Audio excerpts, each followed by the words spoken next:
We're taking a little road trip today to a store that sells a lot of other things, but they also have a garden center. Here we are. See how busy the garden center is? I don't want a lot of people nearby. We're going to be visiting this garden center, and today I'm going to show you what things, as a gardener who's been gardening a long time, what things I would buy and what things I definitely would not buy if you're coming to a store to get things for your garden. And I am probably going to be doing a lot of talking really softly because I don't want people to overhear me. I'm a little nervous. I've never done something like this before, and I think people are going to think I'm weird if I'm just like talking to my phone. But if they stop me, I'm just going to say I am sharing information for a friend who asked about gardening, which is you, because you're watching this video. I am putting my purse on me so that it looks like I'm actually going to go shopping, which I don't really plan to, but if the spirit moves and I find something that I really, really want to buy, I might do it. First plant that I found right away that I would not buy from a store is peas. As you can see, this is $3.99. You get 2, maybe 3 peas. Let me tell you, don't buy this. Buy pea seeds and plant them directly in your garden. First of all, these don't do really well when they are transplanted as a mature plant like this, which is not fully mature. They're still pretty small, so it'd probably be fine. But for $3, you only get 2, maybe 3 little pea plants out of this. Buy the seeds, plant them directly in the garden. In fact, you want to plant them pretty early in the spring because they do well in the cooler weather. So skip the pea plants and go buy the seeds. Here's another thing I would not buy from the store. I would not pay $20 for this huge tomato plant.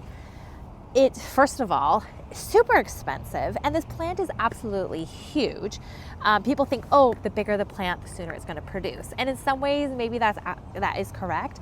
But let me tell you, these plants are going to go through a lot more transplant shock just with how large they are, and it's just not very cost effective. Instead, spend your money on these $5 smaller plants. Yes, they're going to take a little bit longer to grow, but they're going to be so much happier and speed up their growth and probably catch up to those other ones within a few weeks. So please don't spend $20 for a huge pot of a tomato plant. Instead, just buy these little bit smaller ones. They're going to do just as fine, and they're a fraction of the cost, a quarter of the cost. Even these here, these are a little bit bigger. They're $13 almost, but they're a little bit bigger in a bigger pot. I think these are better. They're still kind of expensive. They're not as large as those over there. But honestly, for the price, I would just still stick with the small ones. They're going to catch up so quickly. When you're taking a plant that someone else has started from seed, it's called a transplant or a seedling, and you're planting that in the garden instead of planting like a seed directly in the garden, there's always a period that we call transplant shock where the plant will sometimes go through, and oftentimes go through, a 1 to 2 week time where they kind of go into shock from the transplanting, where you take them out of the pot and you put them in your soil. So expect that, and the plant might be stunted. It might look like kind of unhealthy for a few days to a few weeks, but then it should really start growing well. And one tip, there's a few tips to help with transplant shock. One of the first ones I would say is smaller plants. So don't buy, like we were just talking about, the large tomato plants. The smaller plants will overcome that transplant shock a lot faster. And then the other thing is just make sure that you're watering them well, and don't plant them on a day or when you know there's a week where there's going to be like a lot of sun. As far as possible, I know it's not always possible, try to plant it on a week when there's going to be some clouds, maybe some rain. It'll just kind of help that process because the plant won't be completely like sunburned by the sun. If you are going to be buying lettuce, let me give you a couple tips. First of all, this one is $5 and this one is $6. Let me show you here. So this pack of 6 is $6. You get 6 different heads of red romaine lettuce. With this one here for $5, you could separate these and get maybe 3 heads, but you can see the cost difference. Like, this is going to be way more cost effective to buy this 6-pack for $6 versus this one here for $5, and you'd have to do a little bit of separation, which means that these would probably not transplant as easily. So if you're planting lettuces, choose ones that come in a multi-pack. Same with spinach, buy them in a multi-pack. Spinach is one that doesn't like hot weather, so it's going to bolt very, very quickly. So just keep that in mind. Plant, in fact, some of these, quite a few of these things, like a lot of your broccolis, cauliflowers, spinach, lettuces, you want to plant these preferably actually a week or two to up to 4 weeks before your first frost. So if you are like a few weeks after your last frost date, it may be best to wait on these and do more like a fall garden, because they're just gonna, if it's really hot out, they're just gonna sprout and try to flower and get bitter. Spinach though, I would say you could buy them like this. I think they're a lot better when they're started from seed, just scattered in the garden. You just plant them in a row and they get really thick. You can pick them as baby lettuce, or I'm sorry, baby spinach, or you can let them get a little bigger but get some more like leaf spinach. But I think personally I would buy the seeds. I wouldn't buy a pack like this unless you just didn't have a lot of time and you didn't have a lot of space and you just wanted something small. Once again, don't spend $15 for a small, I mean, it's a large pot, but it's still a small pot of lettuce like this. You know what? Just save your money. Buy your lettuce, your 6-pack lettuce packs like this. Do that. Buy, you get 6 heads of lettuce in this 6-pack versus 1, 2, 3 in this $15 pot. Just save your money. Don't buy these big pots. Stick with the small stuff. What I would buy for sure is peppers, tomatoes, cucumbers, squash. I would definitely buy these. Tip for you, some things like these lemon cucumbers. You get 1 pot. This is $5, and you have 1, 2, 3, 4 little plants in here. When you go to plant them, you're going to very, very gently try to separate these and plant them separately so they're a little more spaced apart. Don't just plant this whole pot like that in the ground. Like, take them out of this pot and plant them like that in the ground, because they are just going to be way too close. So you get 4 plants out of that $5. Definitely worth it. Peppers are one that take a really long time to grow. So even though 1 pepper is $5, I would say it's still worth it, because these, unless you're starting them 2 months in advance by seed indoors, and you want to save some time, just go ahead and buy these. Basically what you're paying for is the convenience. They took the time to start this for you. These peppers especially take a really long time to grow and to produce, and so if you want to start them from seed, you have to start them well in advance. So if you just want to save the time and pay a little extra for the convenience, this is a good option. Sure, it's a little more expensive, but you save a little time. Please, for the love of God, do not plant mint directly in your garden. Please. It will take over your entire garden. So if you really want mint, put it in a pot on a patio or a deck. Don't put that pot where it's in contact with soil, because the roots will go all the way through your pot to where the holes are, go down through those holes and root into the ground, and then start popping up all over your yard. These things are invasive, so please put them in a pot on a deck or patio. Thank you very much.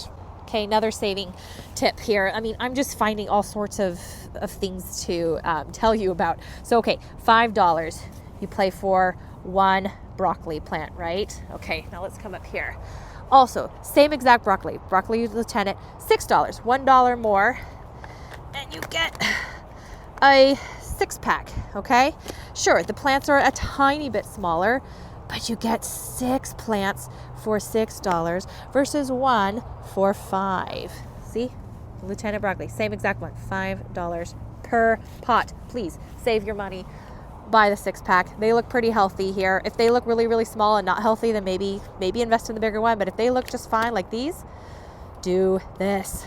All of your perennial herbs, so we're talking like thyme, I have sage right here, oregano. These are perennials, so they will continue to come back year after year, depending on your location. Most locations, I would say, they do come back, and they are, oh, that smells so amazing. They are so great, because I put them in a corner of my garden. Yes, they do kind of want to take over, so you're going to have to like kind of chop them a little bit to keep them small. But I always have thyme and oregano and parsley. I always have them just kind of growing in my garden, and they come back every year. So $5 1 year, and then they'll continue to produce year after year. I'm really impressed with the tomato selection here. There's quite a few tomato plants. When you're looking for tomato plants, try to avoid ones that have damage like this. Honestly, a lot of times these plants will still do fine. You could just prune off these not so great looking parts. So don't be like scared to buy them, but obviously try to look for the healthiest ones. You want ones that have nice dark green leaves as compared to like a lighter green. You want the dark green, which shows healthy, vigorous growth. Size-wise, you can try to get ones that are a little bigger, like a little taller, but in general, they'll just take off and they'll do fine. And the different sizes will just kind of, after a while, it'll just even out, and they'll all be kind of roughly the same size. Okay, it's starting to really rain right now. I'm going to go actually check out the flowers. I don't usually talk a lot about flowers on my account, but maybe we'll find a few interesting things to chat about. All right, found one more thing, not flower related. Don't buy this. $10. And it's one strawberry plant. It's huge. There were strawberry plants much smaller than this that were $5, I believe. Please. And oh gosh, yeah. Don't spend money on buying even more than one of these. Buy the smaller ones, and they produce runners. They're going to produce way more plants with the cost. If you buy a $5 one, it's going to produce just as many plants as a $10 one. So just buy the smaller plant. Oh, I was even wrong. Actually, they're only $3. Look, $3, one plant. Sure, it looks much smaller than the other one, but honestly, this looks healthier than the other one. And this is going to produce runners, which is going to make just as many plants, if not more, than the other one. So please, maybe buy 3-4 of these for an area and let them just kind of take off. Oh, gorgeous. These are ranunculus, and they're so pretty. But let me just say, they are a very early spring bloomer. I would say save your money on these pots, $20 for these pots, and buy corms and plant them directly in the soil in the early spring, and their plants will be much happier. I've been seeing this plant for a while now, and I think it's so pretty. It's rockfoil. I've never grown it. It needs part sun, so I have like a perfect spot to put it. This little container is $5, and I come over here,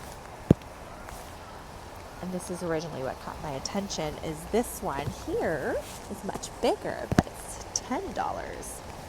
See that? So $10, $5. This one is going to grow so fast. Just say $5. Get the smaller one. It'll grow just as big.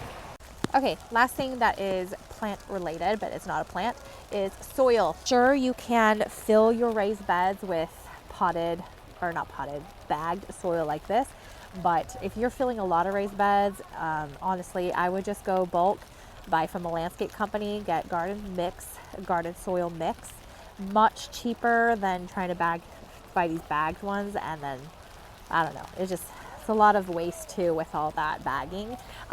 The landscape companies will oftentimes deliver the soil, or you can go get it yourself, and it's really good stuff. You know how I was talking about some things are cheaper to just plant from seed. Well, pretty much everything is cheaper to plant from seed. Let me just say that. If you want to save money, start things from seed. But if you just don't have the time, and that's totally fine. If you don't have the time, or you don't have the knowledge on how to start things from seed, like indoors, maybe you can try some things directly in the ground with seeds. And an easy one would be like cilantro, for instance. This is $1.69 for a pack of these. Scatter these throughout your garden in the very early spring. I would say for most locations, March and April. Make sure you keep the soil wet and moist, and it will grow like crazy and do fine. And then, you just saved a ton of money. And honestly, they grow really well, seeded directly in the garden. Another one that if you ever see corn, as a little, maybe a 6-pack of little plants, don't buy it. Plant the seeds.